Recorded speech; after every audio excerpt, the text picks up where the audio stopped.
تو یہ محفل صرف درس و تدریس کے لیے نہیں ہے، بلکہ دلوں کی اصلاح، کردار کی تعمیر اور عملی زندگی میں دین کو اپنانے کی تربیت کے لیے ہے۔ تو ہمارا یہ جو 40 روزہ تعلیمی اور تربیتی کورس ہے، اسی مقصد کے تحت ہے کہ ہم کتاب و سنت سے براہ راست رہنمائی لے کر اپنے اخلاق، اپنے رویے، اپنی زندگی کے ہر پہلو کو سنوار سکیں۔ تو یہ جو سبق ہے ہمیں صرف معلومات نہیں دے گا، بلکہ ہمیں یہ صرف سکھائے گا کہ دین کو کیسے ہم نے سوچنا ہے، کیسے سمجھنا ہے، اور سب سے بڑھ کر یہ کہ اس کو کیسے اپنے عمل میں جو ہے وہ لے کے آنا ہے۔ تو آئیں سنجیدگی، شوق اور دلجمی کے ساتھ اپنی اس تعلیمی اور تربیتی سفر کو آگے بڑھاتے ہیں۔ تو بڑھتے ہیں آج کے لیسن کی جانب۔ بسم اللہ الرحمن الرحیم۔ وعن المغیرة بن شعبۃ رضی اللہ عنہ ان رسول اللہ صلی اللہ علیہ وسلم قال، سیدنا مغیرہ بن شعبہ رضی اللہ تعالی عنہ سے روایت ہے، کہتے ہیں نبی علیہ الصلوۃ والسلام نے ارشاد فرمایا، ان اللہ حرم علیکم عقوق الامہات ووعد البنات ومنع وہات وکریہ لکم قیل وقال وکثرۃ السؤال واضاعۃ المال۔ متفق علیہ، اس کو بخاری اور مسلم نے روایت کیا ہے کہ نبی علیہ الصلوۃ والسلام نے فرمایا کہ بے شک اللہ تعالیٰ نے تم پر حرام کر دیا ہے ماؤں کو ستانا اور بیٹیوں کو زندہ دفن کر دینا، اور خود کچھ نہ دینا اور دوسروں سے کہنا لا مجھے دے اور تمہارے لیے ناپسند کیا یہ کہنا، یہ کہا گیا یا فلاں نے کہا، اور زیادہ سوال کرنا اور مال کو ضائع کر دینا۔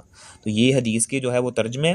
تو اللہ تعالیٰ نے جو ہے اس چیز سے منع کیا گیا ہے، اس چیز سے منع کیا گیا ہے۔ کس چیز سے؟ یعنی منع کیا کیا گیا؟ حرام کیا گیا۔ اللہ تعالیٰ فرماتے ہیں نبی علیہ الصلوۃ والسلام فرماتے ہیں حرم علیکم، اللہ تعالیٰ نے حرام کیا ہے تم پر ماؤں کو ستانا۔ تو اس حدیث میں والدہ کے دل دکھانے کا ذکر خاص طور پر کیا ہے، حالانکہ ماں باپ دونوں جو ہیں وہ احسان کے حکم میں آتے ہیں کہ ان کے ساتھ احسان کیا جائے۔ وَقَضَىٰ رَبُّكَ أَلَّا تَعْبُدُوا إِلَّا إِيَّاهُ وَبِالْوَالِدَيْنِ إِحْسَانًا۔ تو والد کا دل دکھانا بھی حرام ہے اور والدہ کا دل دکھانا بھی حرام ہے، جس کی وجہ یہ ہے کہ ماں کا حق باپ سے زیادہ ہے، کیونکہ وہ اولاد کی مشقت زیادہ اٹھاتی ہے۔ والدہ جو ہوتی ہے وہ والد کے مقابلے میں زیادہ اولاد کی مشقت اس کو سامنا کرنا پڑتا ہے۔ اور اللہ تعالیٰ کے قرآن مجید میں بھی اللہ تعالیٰ نے فرمایا سورہ لقمان کے اندر، وَوَصَّيْنَا الْإِنسَانَ بِوَالِدَيْهِ حَمَلَتْهُ أُمُّهُ وَهْنًا عَلَى وَهْنٍ وَفِصَالُهُ فِي عَامَيْنِ أَنِ اشْكُرْ لِي وَلِوَالِدَيْكَ۔ اور ہم نے انسان کو اس کے ماں باپ کے متعلق وصیت کی ہے کہ اس کی ماں نے کمزوری در کمزوری کی حالت میں اسے اٹھایا، اور اس کا دودھ چھرانا جو ہے 2 سال کی عمر میں ہے۔ یعنی والدہ ایک ایسی اللہ تعالیٰ نے والدہ نعمت عطا فرمائی ہے، وہ زیادہ سب سے ہے والد کے مقابلے میں زیادہ اپنی اولاد کی مشقتوں کو جو ہے وہ برداشت کرتی ہے۔ اسی کے ساتھ ساتھ صحیحین کی ایک حدیث ہے، یعنی صحیحین سے مراد بخاری اور مسلم کے اندر ایک حدیث آتی ہے کہ نبی علیہ الصلوۃ والسلام جناب محمد رسول اللہ صلی اللہ علیہ وسلم کے پاس ایک شخص آتا ہے، تو آپ علیہ الصلوۃ والسلام کو فرماتا ہے یا رسول اللہ میرے حسن سلوک کا زیادہ حقدار کون ہے؟ آپ علیہ الصلوۃ والسلام نے فرمایا امو کا، تیری والدہ جو ہے۔ کہتے ہیں پھر اس کے بعد آپ نے پھر فرمایا ثم امو کا، ثم امو کا، یعنی 3 دفعہ اس نے پوچھا میری جو ہے حسن سلوک کا زیادہ حقدار کون ہے، میں کس سے زیادہ حسن سلوک کروں؟ آپ علیہ الصلوۃ والسلام نے فرمایا بھئی اپنی والدہ کے ساتھ۔ پھر پوچھتا ہے، پھر دوسری دفعہ آپ فرماتے ہیں اپنی والدہ کے ساتھ، پھر تیسری مرتبہ پوچھتا ہے آپ نے فرمایا اپنی والدہ کے ساتھ، پھر چوتھی مرتبہ پوچھتا ہے آپ نے فرمایا پھر اپنے والد کے ساتھ۔ یعنی 3 درجے جو ہے وہ والدہ کو ترجیح دی گئی ہے والد کے مقابلے میں۔ اسی کے ساتھ ساتھ حقوق سے مراد یہ ہے کہ اولاد کا ہر وہ قول یا فعل، ہر وہ زبان سے نکلنے والا جملہ یا کوئی فعل جو وہ کام کرتا ہے جو ماں باپ کو تکلیف دیتا ہے نا، تو وہ حقوق کے مقابلے میں آتا ہے، یعنی وہ والدین کو تکلیف دے رہا ہے۔ تو اللہ تعالیٰ نے قرآن مجید میں کیا ارشاد فرمایا ہے کہ والدین کو تو اف تک نہیں کہنا، وَقَضَىٰ رَبُّكَ أَلَّا تَعْبُدُوا إِلَّا إِيَّاهُ وَبِالْوَالِدَيْنِ إِحْسَانًا۔ ان کے ساتھ اچھا سلوک کرنا ہے، ان کو کسی قسم کی اذیت نہیں پہنچانی، بلکہ ایک جگہ پہ فرمایا فَلَا تَقُل لَّهُمَا اف، ان کو اف تک بھی نہیں کہنا، اف تک بھی نہیں کہنا۔ اف کا ترجمہ اور اس کی تشریح اور تفسیر میں مفسرین نے کیا کیا ہے؟ مفسرین فرماتے ہیں اف کے مقابلے میں انسان کسی ایسی جگہ پہ بیٹھتا ہے تو اس جگہ پہ بیٹھنے کی وجہ سے اس کے کپڑوں کو ڈسٹ لگتی ہے نا، تو وہ کپڑوں کو جھاڑتا ہے، تو جو جھاڑنے کے ساتھ تھوڑی سی وہ دھول سی اڑتی ہے نا تو انسان وہ بھی ناپسند کرتا ہے کہ میرے کپڑوں کو وہ بھی نہ لگے. تو اس طرح والدین کو اتنی بھی اذیت نہیں پہنچانی کہ ان کو اس قدر بھی دکھ تکلیف پہنچے جس قدر تمہیں جو ہے وہ ایسی جگہ پہ بیٹھنے کی وجہ سے پہنچی ہے. اس لیے والدین کے ساتھ اف تک نہیں، یعنی ان کو اف تک بھی نہیں کہنا کہ آپ نے یہ ایسے کیوں کیا ہے جو ان کے لیے مشقت، ان کی تکلیف کا باعث بنے. اس قدر والدین کے ساتھ حسن سلوک کا یعنی آیا ہے. اسی کے ساتھ ساتھ اگر وہ آپ کو ایسی بات کا حکم دیتے ہیں جو اللہ اور اس کے رسول کی مخالفت میں ہے تو پھر آپ ان کی اطاعت نہ کریں، کیونکہ یہ اصول و ضوابط ہے اور یہ قاعدہ ہے نا، لا طاعۃ لمخلوق فی معصیۃ الخالق، خالق کی نافرمانی میں مخلوق کا حکم ماننا جو ہے وہ تو جائز ہی نہیں ہے. یعنی اللہ تعالیٰ کی نافرمانی میں مخلوق کا حکم ماننا یہ جو ہے وہ جائز نہیں ہے. ہاں اگر ایسا حکم ہے جو اللہ اور اس کے رسول کی مخالفت میں نہیں ہے پھر آپ ان کو لازماً ان پر عمل کریں گے، ان کی بات کو مانیں گے. اگر اللہ اور اس کے رسول کی مخالفت میں ہے تو پھر آپ ان کی یعنی بات کو نہیں مانیں گے. اسی طرح اللہ تعالیٰ نے بھی یہی فرمایا ہے نا کہ والدین کے ساتھ حسن سلوک کرو. تو اسی حدیث کے اندر دوسرا پہلو یہ بیان ہو رہا ہے کہ وعد البنات، یعنی اہل جہلیت میں عام طور پر بیٹیوں کو زندہ درگور کر دیا جاتا تھا، یعنی زندہ جو ہے وہ درگور کر دیا اس وجہ سے کہ وہ جو ہیں وہ جنگ میں دشمن کے ہاتھ میں آ جائیں گی، اس سے ہماری تذلیل ہوگی. یا پھر وہ لڑکے تو کمائیں گے تو لڑکیاں کیسے کمائیں گی، وہ کیسے جو ہے وہ تو ہمارے کھانے میں شرکت کریں گی اور ہمارے لیے جو ہے وہ یعنی اس طرح ذلت کا سبب بنے گی، نعوذ باللہ. ان کا اس قدر یہ ذہن تھا.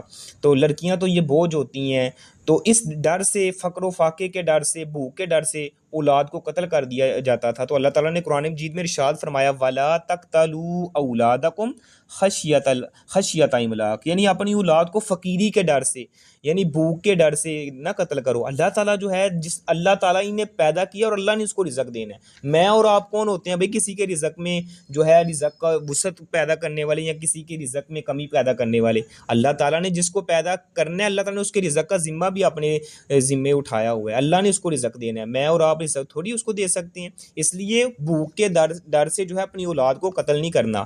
تو اللہ تعالیٰ نے یہ عورت کو مقام اور مرتبہ دیا ہے، اسلام نے عورت کو جو ہے وہ مقام و مرتبہ دیا ہے. لیکن آج کچھ ایسے لبرل لوگ ہیں جو یہ ایسے نعرے لگاتے ہیں، ایسے یعنی نعرے لگاتے ہیں کہ ہمیں میرا جسم میری مرضی، ہم جو چاہیں کریں، اس طرح کے نعرے لگاتے ہیں. تو یہ میں سمجھتا ہوں جہالت ہے، دین سے دوری ہے. دین نے تو ان کو جو فیسلٹیز دی ہیں، دین نے جو ان کو مقام و مرتبہ دیا ہے، دین نے عورت کو جو مقام مرتبہ اور عزت دی ہے نا، وہ کسی اور مذہب میں نہیں ہے، وہ کسی اور دین میں نہیں ہے. اللہ تعالیٰ نے اور اسلام نے جو فیسلٹیز عورت کو دی ہیں، اگر چھوٹی بچی ہے پیدا ہوتی ہے، یہی بچی جو ہے وہ رحمت بن کے آتی ہے. جوان ہوتی ہے بھائی کی جو ہے وہ غیرت بن جاتی ہے. وہی بچی جب اس کی شادی ہوتی ہے وہ اپنے خاوند کی عزت بن جاتی ہے. وہی بچی جب شادی کے بعد اللہ تعالیٰ اس کو اولاد عطا فرماتے ہیں تو وہی والدہ کے روپ میں جو ہے اس کے قدموں کے نیچے جنت جو ہے بچھا دی جاتی ہے. تو یعنی کس قدر عزت، شان، مرتبہ عورت کو اگر دی ہے تو وہ اسلام نے دی ہے، کس قدر اس کی محافظت کرتا ہے، اس کی جو ہے حفاظت کرتا ہے اسلام. تو آج لوگ جو ہیں اپنے آپ کو مشقت کی طرف خود یہ لے کے جا رہی ہیں کہ ہمیں آزادی چاہیے، بھئی ہم جو چاہے کریں، جو مرضی کریں، ہمیں کوئی روکنے ٹھوکنے والا نہ ہو. اگر ایسے معاملے آ جائیں گے تو پھر عورت کی تذلیل ہی ہونی شروع ہوگی. تو اسلام نے تو عورت کو کیا فیسلٹیز دی ہیں، اس کو جو ہے وہ یعنی ملکہ بنا کے، گھر کی ملکہ بنا کے رکھا ہوا ہے. تو اگر وہ کہے کہ میں نے ملکہ نہیں بننا بلکہ میں نے نکرانی بننا ہے تو پھر آپ نے دیکھا ہی ہوگا ان کے ساتھ کیا کیا سلوک ہوتا ہے. اس لیے اسلام نے عورت کو جو ہے وہ بڑی فیسلٹیز اور بڑی عزتوں سے نوازا ہے. اسی کے ساتھ ساتھ تو اس دور میں جو ہے وہ تو عورتوں اور لڑکیوں کو اس طرح جو ہے وہ زندہ درگور اور قتل کر دیا جاتا تھا. اسی کے ساتھ ساتھ اس حدیث سے ایک یہ بھی پہلو نکل رہا ہے کہ وَمَنْعًا وَهَابًا، خود کسی کو کچھ نہ دینا اور دوسروں سے ہر چیز کا تقاضا ہی کرتے چلے جانا. تو جس طرح یہ عام لوگوں کا مقابلہ ہوتا ہے، جب گھر سے دینے کی باری آتی ہے تو پھر کچھ بھی نہیں، جب کسی کی طرف نگاہ ہوتی ہے تو ہماری یہی ذہن ہوتا ہے کہ ہمیں سب کچھ مل جائے. تو ایسا بھی نہیں ہونا چاہیے. اسی کے ساتھ قیل وقال، یہ کہا گیا اور فلاں نے کہا، اس صورت میں بھی جو ہے فلاں نے یہ بات کہا، آپ کو پتہ ہے یہ اس نے آپ کے متعلق یہ کہا، ہو سکتا ہے اس طرح کی باتیں کرتے رہنا یہ بھی جو ہیں وہ معاشرے میں جو ہے وہ تذلیل کا سبب بنتی ہیں. تو لوگوں کے متعلق سنی سنائی باتیں بلا تحقیق آگے پہنچانا، تحقیق کر کے دوسروں کو سناتے رہنا. پہلی صورت میں تو یہ ہے کہ یہ جھوٹ کا جو ہے وہ انسان مرتکب ہو جاتا ہے. دوسری صورت میں یہ ہے کہ اگر وہ اس کے اندر کوئی ایسی بات ہوگی تو وہ غیبت اور چغلی کا باعث بنے گی. تو اس طرح ان چیزوں سے بچنا چاہیے. لوگوں کے عیوب کمزوریاں بیان کرتے چلے جانا, تو یہ انسان اپنی حالت سے بے پرواہ ہو جاتا ہے. یعنی اپنی طرف دھیان نہیں کرتا, لوگوں کے عیبوں میں جو ہے وہ ٹٹولتا رہتا ہے کہ کسی کا مجھے جو ہے کوئی راز معلوم ہو, میں اس کو جو ہے فاش کروں اور میرا جو ہے وہ چرچا ہو. اس طرح کی کام کرنا تو اس سے اللہ تعالیٰ نے منع فرمایا ہے. بلکہ صحیح مسلم کے اندر ایک روایت ہے, نبی علیہ الصلوۃ والسلام نے فرمایا من قال ہلک الناس فہو اہلکہم, جو یہ بات کہے کہ لوگ برباد ہو گئے تو وہ ان سب سے زیادہ برباد ہے. یعنی وہ سب سے زیادہ برباد ہے. جو کوشش کرتا ہے کہتا ہے کہ فلاں جو ہیں برباد ہو گئے, سب سے زیادہ برباد تو وہ خود ہے. تو اسی کے ساتھ ساتھ دین کے بارے میں لوگوں کے اختلاف کو بیان کرتے چلے جانا کہ فلاں امام نے یہ کہا. دینی معاملے میں بڑے لوگ جو ہیں وہ آپس میں اختلاف کرتے ہیں, فلاں نے یہ کہا, فلاں نے یہ کہا, فلاں نے یہ کہا. حالانکہ صحیح بات تو یہ ہے کہ اللہ اور اس کے رسول کی طرف ہم کو جو ہے وہ رخ کرنا چاہیے کہ اس معاملے میں, اس کام میں ہماری رہنمائی اللہ اور اس کے رسول کیا کر رہے ہیں. تو جب کتاب و سنت کی بات آ جائے پھر ہمیں کسی کی بات کی طرف جو ہے وہ ترجیح نہیں دینی چاہیے.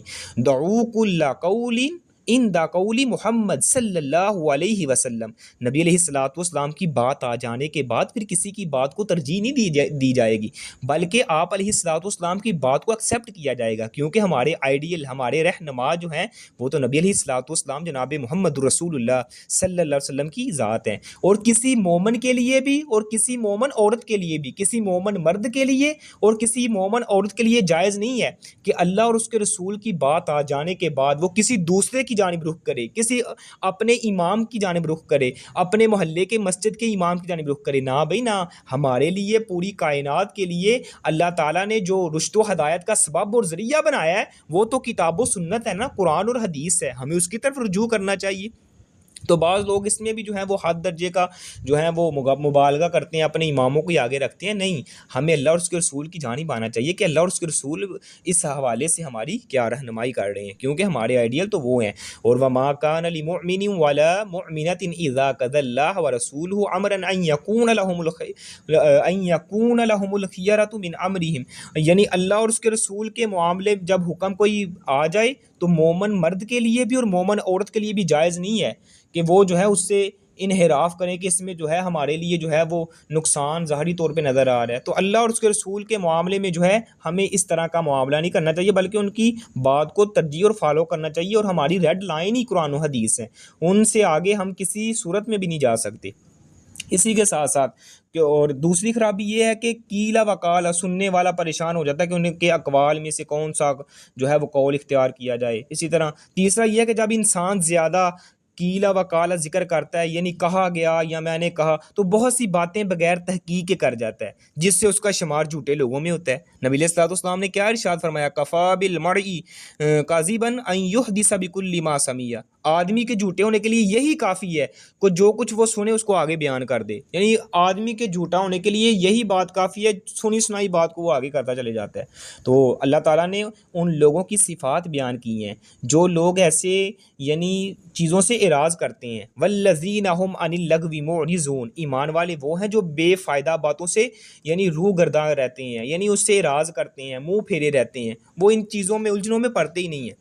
اور نبی علیہ الصلوۃ والسلام کی ایک حدیث ہے, من حسن اسلام المرء ترکہ ما لا یعنی یہ بات آدمی کے اسلام کے حسن میں سے ہے کہ وہ بے مقصد چیزیں چھوڑ دے. اور اسی کے ساتھ ساتھ کثرت سوال سے بچے. کئی چیزیں ایسی ہوتی ہیں انسان ایسے بے معنی سوال کرتا ہے, پھر خود ہی اس میں جو ہے وہ مشقت میں پڑ جاتا ہے. نبی علیہ الصلوۃ والسلام کی حدیث ہے نا, نبی علیہ الصلوۃ والسلام کے زمانے میں جو ہے وہ بہت زیادہ سوال کرنے سے اس لیے منع کیا گیا تھا کہ ایسا نہ ہو کہ کوئی تم ایسے سوال کرو جو مسلمانوں کے لیے جو چیزیں حرام ہو جائیں, تو اگر تم خاموش رہو تو یہ تمہارے لیے جو ہے وہ بہتر ہے. یعنی تم ایسے سوالات بنی اسرائیل کی طرح کرتے جاؤ جیسے انہوں نے وہ جو سوال کیے, گائے کا رنگ کیسا ہو, اس کی عمر کتنی ہو, وہ کیا کام کرتی ہو, تو خود ہی پر وہ مشقتوں میں پڑے نا. تو اس لیے ایسے بے فضول سوالوں سے بچنا چاہیے جو بے معنی ہوں, جن کا کوئی مقصد ہی نہ ہو. اسی کے ساتھ ساتھ ایک پہلو یہ بھی نکل رہا ہے کہ لوگوں سے مال یا دوسری چیزیں مانگنا. نبی علیہ الصلوۃ والسلام بعض صحابہ سے بیعت لی کہ تم لوگوں سے کسی چیز کا سوال نہیں کرو گے. تو ان میں سے کئی حضرات نے پھر اس وعدے کی اتنی پابندی کی کہ اگر گھوڑے میں سوار ہیں تو اگر ان کا کوڑا یا چھڑی زمین پہ گرتی ہے تو کسی کو کہنے کی بجائے بلکہ خود جو ہیں وہ اپنی سواری کو اگنی گھوڑے کو روکتے ہیں، پھر اتر کے خود جو ہیں اس کو پکڑتے ہیں، پھر دوبارہ سوار ہوتے ہیں۔ تو یعنی اس قدر وہ یعنی اس کا اہتمام کیا کرتے تھے۔ تو اگر بعض معاملے میں دنیاوی معاملات میں اگر کسی سے ہیلپ لی جائے تو اس سے میں کوئی قباحت نہیں ہے، لیکن انسان کی خود ہی ہونی چاہیے کہ وہ اپنا کام خود کرے، دوسروں کے ذمے یا دوسروں کی طرف نظریں نہ جمائے رکھے، اس سے انسان کے اندر سستی اور کاہلی آتی ہے، اس لیے اس کا بھی جو ہے وہ خیال رکھنا چاہیے۔ تو بڑھتے ہیں دوسری حدیث کی جانب۔ وعن عبد اللہ بن عمرو بن العاص رضی اللہ عنہما عن النبی صلی اللہ علیہ وسلم قال رضی اللہ قال رضا اللہ فی رضا الوالدین وسخط اللہ فی سخط الوالدین، اخرجہ الترمذی۔ عبداللہ بن عمر بن عاص رضی اللہ تعالیٰ عنہ سے روایت ہے کہ نبی علیہ الصلوۃ والسلام نے فرمایا اللہ تعالیٰ کا راضی ہونا ماں باپ کے راضی ہونے میں ہے، اور اللہ تعالیٰ کا ناراض ہونا ماں باپ کے ناراض ہونے میں ہے۔ اسے ترمذی نے روایت کی ہے، ابن حبان اور اسی طرح امام حاکم نے اسے صحیح کہا ہے۔ یعنی والدین کی رضا میں ہی اللہ تعالیٰ کی جو ہے وہ رضا ہے۔ اگر آپ کے والدین آپ سے ناراض ہیں پھر اللہ کو بھی آپ نے ناراض کیا ہوا ہے، اگر آپ کے والدین آپ سے راضی ہیں تو سمجھ لیں کہ اللہ بھی آپ سے راضی ہے۔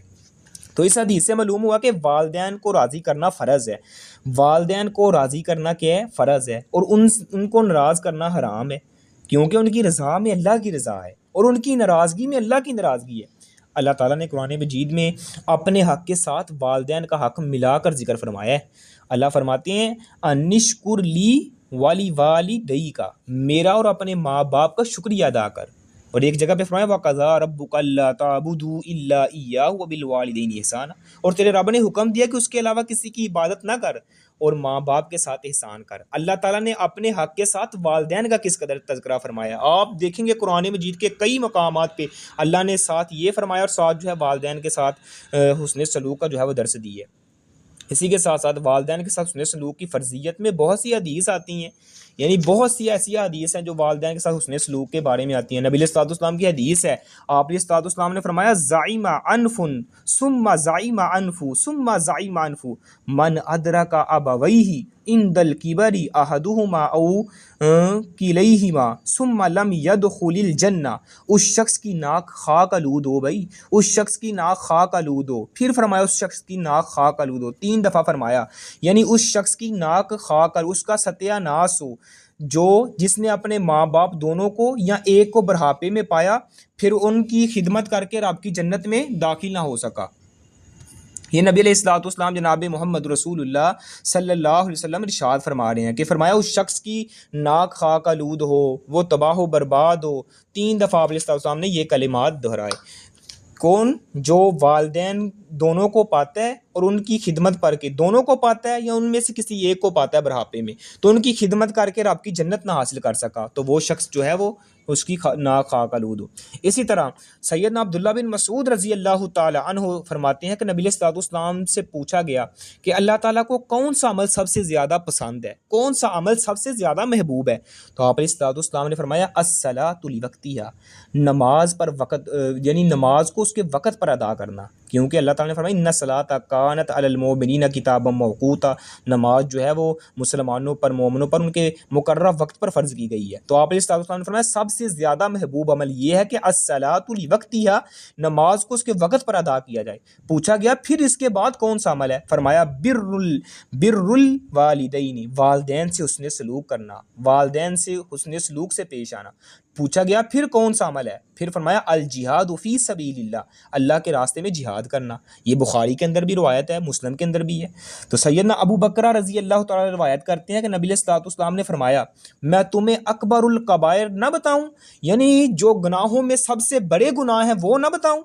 3 دفعہ آپ علیہ الصلوۃ والسلام نے ارشاد فرمایا، یعنی میں تمہیں اکبر الکبائر، کبیرہ گناہوں میں سے بھی جو بڑے گناہ ہیں ان کے بارے میں نہ بتاؤں، 3 دفعہ آپ نے فرمایا۔ صحابہ نے فرمایا یا رسول اللہ کیوں نہیں، ہمیں ضرور بتائیں۔ آپ علیہ الصلوۃ والسلام نے فرمایا الاشراک باللہ وعقوق الوالدین، اللہ کے ساتھ کسی کو شریک ٹھہرانا اور والدین کو جو ہے وہ ستانا، والدین کو تنگ کرنا، یہ جو ہے وہ اکبر الکبائر یعنی کبیرہ گناہوں میں سے کبیرہ گناہ ہے۔ سب سے پہلے اللہ کی ذات کے ساتھ شرک کرنا، اور دوسرا کیا ہے؟ والدین کو جو ہے وہ ستانا، ان کو تنگ کرنا۔ تو والدین کو حکم صرف اسی وقت مانا جائے گا جب وہ اللہ کے حکم کے خلاف نہ ہو۔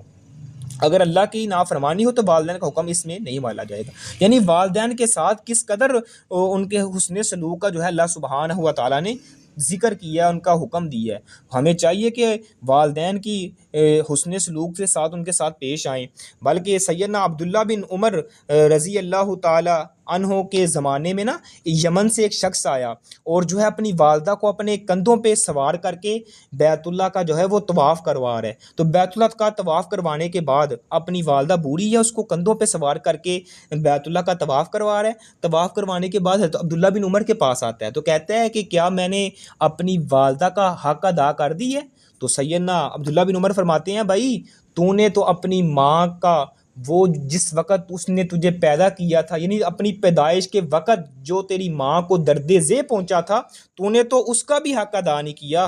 یعنی نبی علیہ الصلوۃ والسلام جناب محمد رسول اللہ صلی اللہ علیہ وسلم کے صحابی حضرت عبداللہ بن عمر فرما رہے ہیں کہ تو نے بھائی اپنی والدہ کا اس قدر، یعنی تو کہتا ہے کہ میں نے اپنی والدہ کا حق ادا کر دیا ہے، تو نے تو وہ ایک سانس جو تیری ماں کو تیری پیدائش کے وقت جو درد ذیل پہنچا تھا، یعنی وہ اذیت پہنچی تھی، تو نے تو اس کا بھی حق ادا نہیں کیا۔ یعنی والدین کی اس قدر عظمت ہے، والدہ کا اس قدر مقام اور مرتبہ ہے، اور والدہ کی کس قدر شان ہے۔ نبی علیہ الصلوۃ والسلام نے عمر رضی اللہ تعالیٰ عنہ اور حضرت علی رضی اللہ تعالیٰ عنہ کے بارے میں فرمایا بھائی کرن سے یعنی ایک شخص آئے گا، اس کا نام اویس ہوگا، وہ آئے تو اس سے دعا کروانا۔ اور سیدنا عمر رضی اللہ تعالیٰ عنہ کے زمانے میں پھر وہ حضرت اویس رضی اللہ تعالیٰ حضرت اویس یعنی آئے، صحابی تو نہ بن سکے نا، یعنی دیدار نہ کر سکے، تو وہ آئے اس حوالے سے حضرت عمر رضی اللہ تعالیٰ عنہ ان سے دعا کروائی۔ اس کی وجہ ریزن کیا تھی؟ آپ علیہ السلام نے فرمایا وہ اپنی والدہ کا بڑا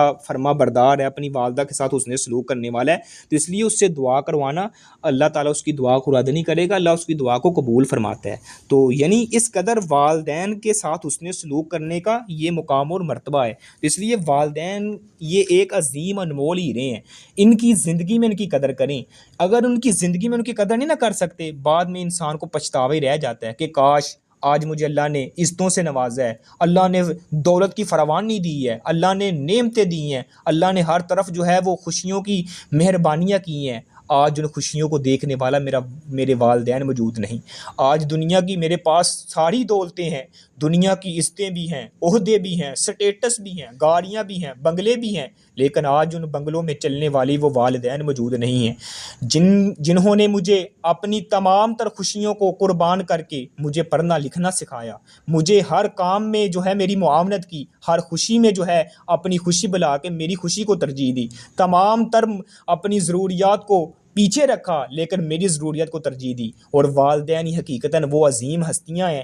آپ نے دیکھا ہوگا، آپ خوشیوں کے موقع پہ آپ کو جو ہے وہ 2-2 3-3 سوٹ لے کے دیتی ہیں، لیکن آپ اسی خوشی کے موقع پر انہوں نے وہی پرانے کپڑے پہنے ہوتے ہیں، وہی پرانے جوتے، وہی ہمیں کیا آپ ڈالیں، آپ جو ہیں وہ ایسے ہیں، یعنی اس طرح اپنی اولاد کو اس طرح ٹال دیتے ہیں، اور خود وہ ان کا آپ نے طریقہ اور ان کا آپ نے حال دیکھا ہی ہوگا۔ تو والدین جو ہیں وہ بڑی عظیم ہستی ہیں، ان کی اپنی زندگی میں قدر کریں، ان کا احترام کریں، ان کے پاس بیٹھا کریں۔ آج ہم اپنے والدین کی بات کو وہ لے کے جو ہے وہ کہتے ہیں اور کئی دن اپنے والدین سے کلام نہیں کرتے۔ بھائی اللہ تعالیٰ نے ہمیں چاہیے کہ والدین کی یہ جو ہمیں باتیں کڑوی لگتی ہیں نا، ایک وقت ایسا بھی آتا ہے وہی باتیں ہمیں جو ہیں وہ سوچنے اور دلوں کو جھنجھوڑتی ہیں کہ والدین نے جو باتیں کہی تھی وہ ایسے نہیں تھیں۔ آج ہم عملی میدان میں آئے ہیں، آج ہم اس فیلڈ میں آئے ہیں، آج ہم اس مقام اور مرتبے میں آئے ہیں، آج پتہ چل رہا ہے کہ والدین واقعی سچی بات کہا کرتے تھے۔ اس لیے والدین بڑی عظیم ہستیاں ہیں، ان کی اپنی زندگی میں قدر کرنی چاہیے۔ نبی علیہ الصلوۃ والسلام جناب محمد رسول اللہ صلی اللہ علیہ وسلم تو یعنی بچپن میں ہی والد تو پہلے ہی تھے، دنیا سے جا چکے تھے، والدہ بھی بچپن میں ہی ابھی تقریباً 6 سال کی عمر تھی، والدہ بھی دنیا سے چلی گئیں۔ تو آپ علیہ الصلوۃ والسلام کی جو دائیہ حلیمہ تھی، آپ علیہ الصلوۃ والسلام اس کے ساتھ کس قدر حسن سلوک کرتے، بلکہ ایک جنگ کا موقع ہے، دیکھا کہ صحابہ کرام نے ان کے کنبے قبیلے کو جو ہے وہ قید کیا اور لے کر آئے ہیں، تو اس میں جو ہے وہ ان کی یعنی رضائی بہن بھی ہے، حلیمہ بھی ہے، اور شیمہ بھی ہیں، وہ آتی ہیں، وہ کہتی ہیں بھئی ہمیں اپنے نبی علیہ الصلوۃ والسلام سے ہمیں ملاقات کرنے دیں۔ وہ کہنے لگے بھئی آپ یہودن ہیں، آپ کی کیسے ملاقات کروائیں؟ کہتی ہیں ہمیں ایک دفعہ ان سے ملاقات کرنے کی اجازت دی جائے۔ نبی علیہ الصلوۃ والسلام کے پاس آتے ہیں، سارا وہ واقعہ سناتے ہیں، میں آپ کی دائیاں ہوں، یہ آپ کی جو ہے وہ رضائی بہن ہے، آپ نے ہمارے گھر میں پرورش یعنی کی ہے۔ آپ علیہ الصلوۃ والسلام نے اپنی جو ہے وہ کالی کملی یعنی وہ کپڑا جس کے بارے میں اللہ تعالیٰ فرماتے ہیں یا ایھا المزمل یا ایھا المدثر، یعنی وہ اتاری اور نیچے ان کے بچھا دی اور ان کے اوپر بٹھایا۔ صحابہ نے کہا یہ تو غیر مذہب کے لوگ ہیں، آپ ان کو اپنی اس پاک چادر کے اوپر بٹھا رہے ہیں۔ فرمایا آپ کو کیا پتہ یہ کون ہے؟ یہ تو وہ میری والدہ ہے جس نے بچپن میں مجھے دودھ پلایا ہے، یہ وہ میری رضائی بہن ہے جو مجھے کھلاتی رہی ہے۔ یعنی والدین کی اس قدر عظمت اور مقام اور مرتبہ ہے، اس لیے والدین کے ساتھ ہمیشہ حسن سلوک کے ساتھ پیش آنا چاہیے۔ اگر اسی کو تفصیل میں لے کے چلے جائیں تو کئی گھنٹے لگ سکتے ہیں، لیکن والدین کی عظمت اور شان جو ہے وہ بیان نہیں ہو سکتی۔ تو بڑھتے ہیں اگلے حدیث کی جانب۔ نبی علیہ الصلوۃ والسلام جناب محمد رسول اللہ صلی اللہ علیہ وسلم نے ارشاد فرمایا، تیسرے نمبر پہ حدیث ہے، وعن انس رضی اللہ عنہ عن النبی صلی اللہ علیہ وسلم والذی نفسی بیدہ لا یؤمن عبد حتی یحب لجارہ ما یحب لنفسہ۔ سیدنا انس رضی اللہ تعالیٰ فرماتے ہیں کہ نبی علیہ الصلوۃ والسلام نے فرمایا، اس ذات کی قسم ہے جس کے ہاتھ میں میری جان ہے، کوئی بندہ مومن نہیں ہو سکتا یہاں تک کہ وہ اپنے ہمسائے کے لیے وہی پسند کرے جو اپنے لیے پسند کرتا ہے۔ یعنی اپنے ہمسائے کے لیے بھی وہی پسند کرے جو اپنے لیے پسند کرتا ہے۔ ایک حدیث میں آتا ہے، وہ بھی اس کے ریلیٹڈ ہے، وہ ہم نے شاید پچھلے کورس میں پڑھی بھی تھی، لا یؤمن احدکم حتی یحب لاخیہ ما یحب لنفسہ۔ کوئی شخص اس وقت تک مومن نہیں ہو سکتا جب تک وہ اپنے بھائی کے لیے بھی وہی چیز نہ پسند کرے جو اپنے لیے پسند کرتا ہے۔ تو اس کے ساتھ یہ ہے کہ مومن نہیں ہوتا، اس سے مراد یہ ہے کہ حدیث میں کہ کامل مومن نہیں ہوتا، بھئی مکمل ایمان والا نہیں ہے۔ جس طرح کہہ دیا جاتا ہے کہ فلاں شخص تو انسان ہی نہیں ہے، کیونکہ دوسری آیات اور حدیث سے معلوم ہوتا ہے کہ چند اوصاف کے علاوہ کسی ایک وصف کی کمی سے کوئی شخص ایمان سے خارج نہیں ہو جاتا۔ جس حدیث میں مسلم بھائی اور ہمسائے کے لیے وہی چیز پسند کرنے کی کو ضروری قرار دیا گیا ہے جو انسان اپنے لیے پسند کرتا ہے۔ اور ابن صلاح فرماتے ہیں کہ بعض اوقات یہ چیز مشکل بالکل ہے، بلکہ ناممکن بھی معلوم ہوتی ہے۔ حالانکہ اگر آدمی اس بات کو محبوب رکھے، یہ نعمت جس طرح مجھے ملی ہے، میری نعمت میں کمی کیے بغیر میرے بھائی کو بھی مل جائے، اور جس طرح اللہ تعالیٰ نے مجھ پر فضل کیا میرے بھائی پر بھی فضل کر دی، تو یہ چیز کچھ مشکل نہیں ہے، مگر یہ مقام انہی لوگوں کو ملتا ہے جو قلب سلیم رکھتے ہیں، دھوکے، حسد، کینے سے بڑے ہوئے نہیں ہیں، ان کے اندر یہ صفت پائی جاتی ہے۔ تو اللہ تعالیٰ ہمیں اور ہمارے بھائیوں کو عافیت دے۔ اس طرح یہ مقام متواضع لوگ حاصل کرتے ہیں، ہر چیز میں دوسروں پر اونچا رہنے کے خواہش مند یہ مقام حاصل نہیں کر سکتے۔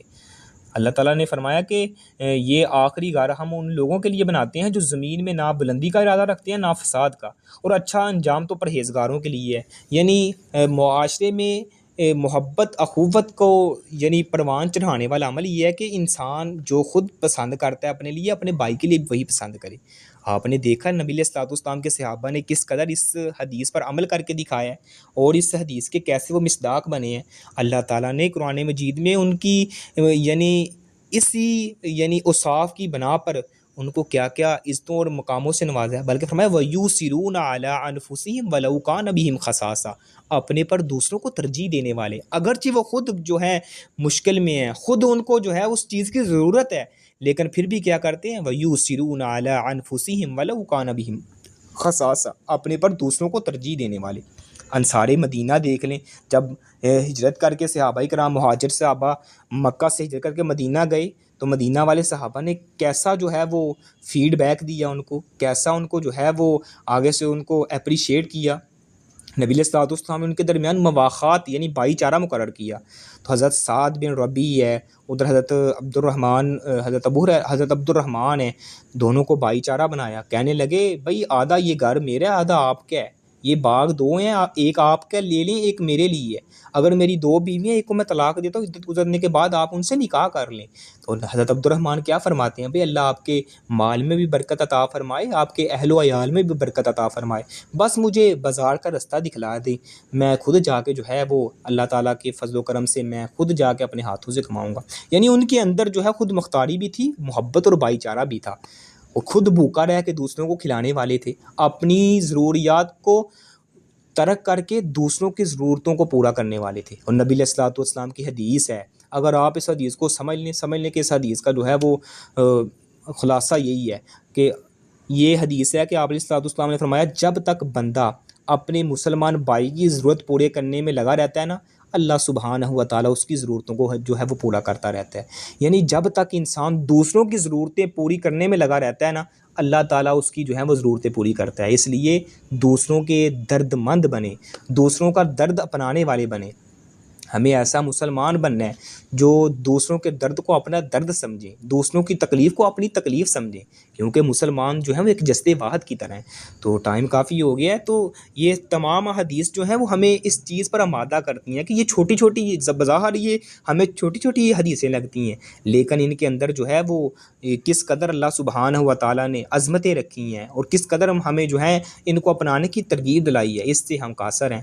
تو یہ حدیث مبارکہ یہ ہے کہ والدین کی عظمت اور مقام اللہ کی رضا والدین کی رضا میں، یعنی جب آپ والدین کو راضی کریں گے اللہ بھی آپ سے راضی ہوگا، اگر ان کو ناراض کریں گے تو اللہ بھی آپ سے ناراض ہوگا۔ تو جنت میں جنت کمانے کا یہ اللہ تعالیٰ نے ہمیں دروازہ دیا ہے والدین کی صورت میں، تو ہمیں ان کی خدمت کرنی چاہیے، خدمت اور نرمی کا رویہ ان کے ساتھ اپنائیں، نرم لہجہ، ادب، عاجزی، یہی اصل شرف اور سعادت ہوتی ہے۔ تو اخوت اور بھائی چارہ یہ ہے کہ اپنے بھائی کے لیے وہی چاہنا جو اپنے لیے بندہ چاہتا ہے، اصل ایمان کی علامت ہے، اور یہ معاشرے کو محبت، ایثار، خیر خواہی کا گہوارہ بناتی ہے۔ تو دین اور عملی تربیت یہ ہے کہ دین صرف عبادت تک محدود نہیں ہے، بلکہ عملی رویوں، تعلقات، محبتوں اور کردار میں انسان کے جھلکنا چاہیے، ہمارے یعنی پہلو میں، ہمارے معاملات میں، ہمارے دیگر جو بھی ہم روزمرہ میں کام کرتے ہیں ان میں ہمارا دین بھی جھلکنا چاہیے۔ یہ نہیں ہم سننے کانوں تک اس کو جو ہے وہ محدود کر لیں۔ لیکن افسوس والدین کی قیمت اکثر لوگ ان کے جانے کے بعد پہچانتے ہیں، حالانکہ اصل سعادت تو ان کی زندگی میں خدمت کرنے میں ہے۔ تو بھائی کے لیے محبت اور والدین کے لیے خدمت، یہی وہ خزانہ ہے جو دنیا کو جنت اور آخرت کو نجات بنا دیتا ہے۔ تو اللہ سبحانہ و تعالیٰ سے دعا ہے